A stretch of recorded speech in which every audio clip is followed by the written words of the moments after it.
ഇതാണ് കലമാരി ഫ്രൈ. കണവ അല്ലെങ്കിൽ സ്ക്വിഡ്, അതിനെയാണ് കലമാരി എന്ന് പറയുന്നത്. അതിനെ കുറച്ച് ഫ്ലോറൊക്കെ ഉപയോഗിച്ച് ഇങ്ങനെ റിങ്സ് പോലെ കട്ട് ചെയ്ത് പൊരിച്ചെടുക്കുന്ന ഒരു റെസിപ്പിയാണിത്. Hi, I am Fousiya. Welcome to Taste Trails. Calamari fry ഒരു സ്റ്റാർട്ടറായിട്ടാണ് സെർവ് ചെയ്യുന്നത്. നമുക്കിത് ഉണ്ടാക്കുന്നത് എങ്ങനെയാണെന്ന് നോക്കാം.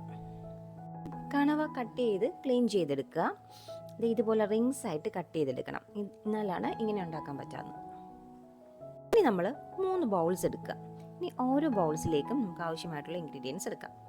ആദ്യത്തെ ബൗളിലേക്ക് ഒരു 1/2 കപ്പ് മൈദ, ഒരു 2 ടേബിൾ സ്പൂൺ കോൺഫ്ലവർ, 1 ടീസ്പൂൺ കുരുമുളക് പൊടി, 1 ടീസ്പൂൺ ഉപ്പും ചേർത്ത് നന്നായിട്ടൊന്ന് മിക്സ് ചെയ്ത് വെക്കുക. അതവിടെ ഇരിക്കട്ടെ. 1/2 കിലോ കണവയ്ക്കുള്ള റെസിപ്പിയാണ് കേട്ടോ. രണ്ടാമത്തെ ബൗളിലേക്ക് 2 മുട്ട പൊട്ടിച്ചൊഴിക്കുക. ഇതിലേക്ക് കുറച്ച് ഉപ്പും 1 ടീസ്പൂൺ കുരുമുളക് പൊടിയും 1 ടേബിൾ സ്പൂൺ പാലും കൂടി ഒഴിച്ച് നന്നായിട്ടൊന്ന് മിക്സ് ചെയ്ത് വെക്കുക.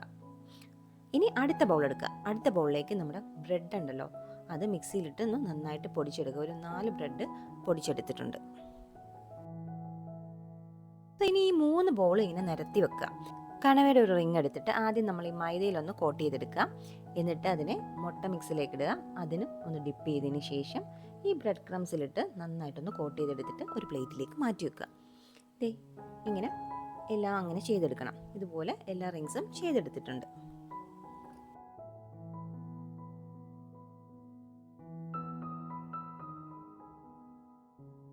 ഒരു ചട്ടിയിൽ അല്ലെങ്കിൽ പാനിലേക്ക് നല്ല വെജിറ്റബിൾ ഓയിൽ ഒഴിക്കുക. അത് നന്നായിട്ട് തിളച്ച് വരുമ്പോഴത്തേക്ക് ഈ കണവ റിങ്സ് കുറച്ചെടുത്ത് ഇടുക. ഓരോന്നോരോന്നായിട്ട് ഇട്ടതിന് ശേഷം ഹൈ ഫ്ലെയിമിൽ കുറച്ച് നേരം, അതിനുശേഷം മീഡിയം ഫ്ലെയിമിൽ വെച്ച് കുക്ക് ചെയ്തെടുക്കുക. കണവയുടെ കുക്കിംഗ് ടൈം ഏകദേശം ഒരു 3 മിനിറ്റോളം മതിയാവും. ആ സമയം കൊണ്ട് തന്നെ ഇത് ഫ്രൈ ആയി കിട്ടും. ഒരുപാടിട്ട് കുക്ക് ചെയ്താൽ ഇത് റബ്ബർ പോലിരിക്കും. ഒരു മീഡിയം ആ ഒരു പരുവത്തിൽ കുക്ക് ചെയ്ത് വേണം എടുക്കാൻ.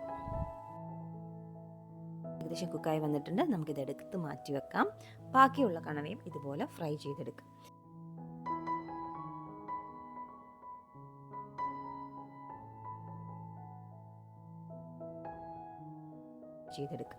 ഇതിൻ്റെ കൂടെ കഴിക്കാനായിട്ട് മയണൈസിൻ്റെ കൂടെ കുറച്ച് ചില്ലി സോസും കൂടെ ഒഴിച്ചൊന്ന് മിക്സ് ചെയ്തെടുക്കുക.